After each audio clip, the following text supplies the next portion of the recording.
Asia ఖండంలో అతిపెద్ద జాతరగా పేరొందిన మేడారం గిరిజన మహాజాతరకు పెద్ద ఎత్తున ఏర్పాట్లు చేస్తున్నట్లు జిల్లా కలెక్టర్ టిఎస్ దివాకర్ చెప్పారు. గతేడాది కంటే ఈ సంవత్సరం భక్తుల సంఖ్య పెరిగే అవకాశం ఉన్నందున ఎవరికీ ఇబ్బందులు లేకుండా సకల సౌకర్యాలు అందిస్తున్నామని కలెక్టర్ వివరించారు. మేడారంలో 250 కోట్ల రూపాయల నిధులతో అభివృద్ధి పనులు చేపట్టి ఈ నెల 15 లోపు పూర్తి చేస్తామంటున్న కలెక్టర్ దివాకర్తో మరిన్ని విషయాలను ములుగు ప్రతినిధి సంపత్ ఫేస్ టు ఫేస్ అందిస్తారు.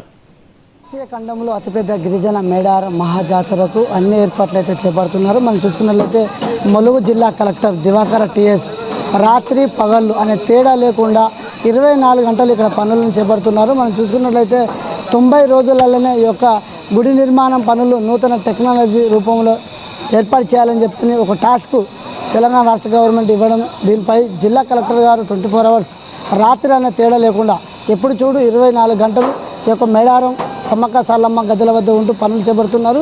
ఇప్పటికే పనులు ఎంతవరకు పూర్తయిపోయాయి. ఈ నెల 18వ తారీఖు నాడు తెలంగాణ రాష్ట్ర ముఖ్యమంత్రి ఈ యొక్క గద్దెల పనుల నిర్మాణం పనులపై కూడా రివ్యూ చేపట్టున్నారు. ఎప్పటి వరకు పనులు చేపడుతున్నారు, ఎంతవరకు అయిన విషయం తెలుసుకునే ప్రయత్నం చేద్దాం. సార్ నమస్కారం. సార్ ఇప్పటికే మేడారం మహాజాతరకు మేము చూసుకున్నట్లయితే ములుగు నుంచి చూస్తున్నాం, 24 గంటలు ఇక్కడనే ఉంటున్నారు. రాత్రి 12, 1 గంట, 2 గంటల ప్రాంతంలో కూడా పనులు చేపడుతున్నారు. ఎప్పటివరకైనా సార్ పనులు ఎప్పటివరకు పూర్తయింది? సో ఇది చాలా పెద్ద మనం యజ్ఞం లాగా ఇది తీసుకోవడం జరిగింది. మీకు కూడా తెలుసు, ఈ పనులన్నింటినీ మనము ఒక్క మినిట్ కూడా మనము వేస్ట్ చేసుకుండా పని చేస్తేనే ఈ రిజల్ట్ అనేది వస్తుంది. దీనికి ఎవరో ఒకళ్ళు చేస్తే ఇది పని కాదు. మనకి 100% సపోర్ట్ టాప్ నుంచి ఉంది. సీఎం గారు కానీ, సీఎం ఆఫీస్ కానీ, 4 మంత్రులు కానీ, మన జిల్లా అడ్మినిస్ట్రేషన్ కానీ ప్రతి ఒక్కళ్ళు సపోర్ట్ చేసి, ఇంజనీరింగ్ టీం వాళ్ళు, మన కాంట్రాక్టర్ ప్రతి ఒక్కళ్ళు అహర్నిశలు రాత్రి పగలు పని చేస్తేనే ఈరోజు ఒక కొలుక్కి మనం తీసుకొచ్చాము. మీరు కూడా చూస్తున్నారు, మీరు కూడా తిరిగి ఉన్నారు. 90% పనులు అయిపోయాయి. కొంచెం ఒక అటు ఇటు ఒక 2-3 డేస్లో మనం ఒక షేప్కి తీసుకొచ్చి జాతరని సక్రమంగా నిర్వహించడానికి మనం తీసుకుని వెళ్ళిపోతాం. ఇప్పటికే మనం చూసుకున్నట్లయితే గుడి నిర్మాణం చుట్టుపక్కల ఇంతకుముందు భక్తులకు చలవ పందులతో నీడగా ఏర్పాటు చేసేది. ఇప్పటికీ ఇంకా భక్తులకు ఇక్కడ ఎటువంటి క్యూ లైన్స్ ఏర్పాటు చేయలేదు. రెండోది మనం చూసుకున్నట్లయితే మంచాలు అంటే మీడియా పాయింట్లు కూడా నిర్మాణ దశలో ఉన్నాయి. ఇవన్నిటికీ ఎటువంటి మీరు వాళ్ళకి ఇన్స్ట్రక్షన్ ఇస్తున్నారు? ఇవన్నీ ఎప్పుడు పూర్తి అయిపోతుంది? So media tower almost 3 floors ఇది. ఆల్మోస్ట్ 3rd ఫ్లోర్ ఇక్కడ వచ్చేసింది, 2nd ఫ్లోర్ అయిపోయింది, అక్కడ కూడా అయిపోయింది. అవన్నీ మీకు 15th లోపల అయిపోతుంది. ఇక్కడ మీరు ముందుగానే మీరు చూస్తే అన్ని పెద్ద షెడ్స్ మనము కడుతున్నాం. 10,000 పీపుల్ని హోల్డ్ చేసే కెపాసిటీ ఉన్న షెడ్స్ ఇక్కడ ప్లస్ అక్కడ 2 కాడ మనము క్రియేట్ చేస్తున్నాము. భక్తులు కూడా ఉంటారు. ఫ్లోటింగ్ మూమెంట్ ఉంటుంది కాబట్టి వెయిటింగ్ టైంని తగ్గిస్తూ భక్తులకి మంచిగా దర్శనం చేసే కెపాసిటీలో మనం ముందుకు. ఓకే సార్, మనం చూసుకున్నట్లయితే మొదటిసారిగా మీరు ఇక్కడ జిల్లా కలెక్టర్గా విధులు చేపట్టడం, మీ ప్రేరణనే మేడారం సమ్మక్క సారలమ్మకు కొన్ని వందల సంవత్సరాలు గుర్తుండిపోయే చరిత్ర కలిగే అటువంటి ఏర్పాట్లను చేపడుతున్నారు. దీనిపై ఎలా మీరు ఫీల్ అవుతున్నారు? చాలా లక్కీగా ఫీల్ అవుతున్నానండి. చాలా ధన్యుడిగా ఫీల్ అవుతున్నా. గవర్నమెంట్ నాకు ఇక్కడ అవకాశం ఇవ్వడము, అందరూ సహకరించడము అండ్ ఈ తల్లిలో ఒక అనుగ్రహంతో ఈ మంచి పని చేస్తున్నాం. చాలా లక్కీగా ఫీల్ అవుతాం. మాకు తెలిసినంత వరకు ఇటువంటి పనులు ఇంత స్ట్రెస్ రాత్రి పగళ్ళని తేడా లేకుండా పనిచేయడం, ఈ సమ్మక్క సారలమ్మ గద్దెల చుట్టూ మీ యొక్క సర్వీస్ అందించడం పట్ల ఇక్కడ ఉన్నటువంటి ప్రజలకు, చివరిగా వచ్చిపోయే భక్తులకు ఏం చెప్తున్నారు? అందరికీ మీరు దర్శనానికి మంచిగా చేయడానికే మేము ఇంత కష్టపడ్డాము. మనం అప్పుడప్పుడు ఇచ్చే సలహా సూచనలు మీరు తీసుకుంటూ కోఆర్డినేట్ చేసుకుంటూ ఇంత మనకి సహకరిస్తే మంచిగా దర్శనం అవుతుంది.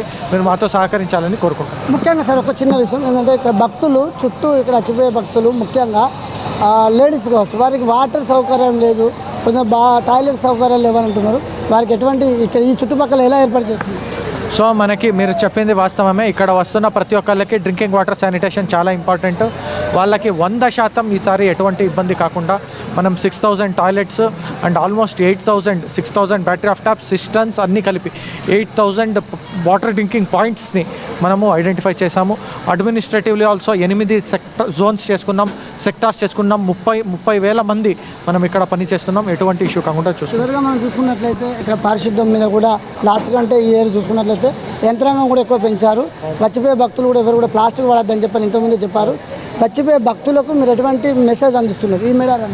సో మీరు చెప్పినట్టు ఖచ్చితంగా ప్లాస్టిక్ వాడొద్దు, కొంచెం రెస్పాన్సిబుల్గా ఉండండి. ట్రాఫిక్ రోడ్ మూమెంట్స్ని ఫాలో అవ్వండి. వన్ వే ఉన్నప్పుడు వన్ వేనే వెళ్ళండి, టూ వే వెళ్ళొద్దు. కొన్ని బేసిక్ పార్కింగ్ ఉన్నప్పుడు కరెక్ట్ పొజిషన్లో పార్కింగ్ చేసుకోండి. ఇంకో వెహికల్ వాళ్ళకి ఇబ్బంది కాకుండా చూసుకోండి, ఇంకో భక్తుడికి ఇబ్బంది కాకుండా చూసుకోండి. వచ్చినప్పుడు మీరు ఎలా వస్తారో వెళ్ళేటప్పుడు కూడా అంతే క్లీన్గా మీరు వదిలి వెళ్ళండి, లైన్గా రండి, అడ్మినిస్ట్రేషన్కి సహకరించండి కోరుకుంటున్నాను. Okay right. మనం చెప్పుకున్నట్లయితే మేడారం మహాజాతరకు పనులు చేయడం, సర్వీస్ అందించడం చాలా సంతోషంగా ఉందని చెప్పి జిల్లా కలెక్టర్ దివాకర్ అయితే తెలియపరిచారు.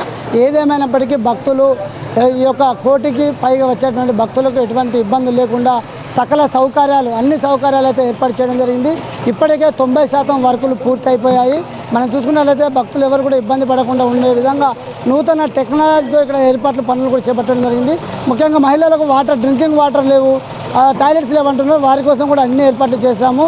రానున్న 15వ తారీఖు కల్లా ఈ పనులు పూర్తి చేస్తాం. 15వ తారీఖు నాడు సీఎం గారు పర్యటన చేపడతారు. వారి కోసం కూడా అన్ని ఏర్పాట్లు చేస్తాం. భక్తులు ఎవరు ఇబ్బంది పడకూడదు, ప్లాస్టిక్ లేని రహితగా ఈ మేడారాన్ని చూసుకుందామని చెప్పి జిల్లా కలెక్టర్ అయితే తెలియపరిచారు. కెమెరామెన్ ప్రభాకర్తో సంపత్, 99 టీవీ, ములుగు జిల్లా. శ్రీ సత్యసాయి జిల్లా ఎస్పీ సతీష్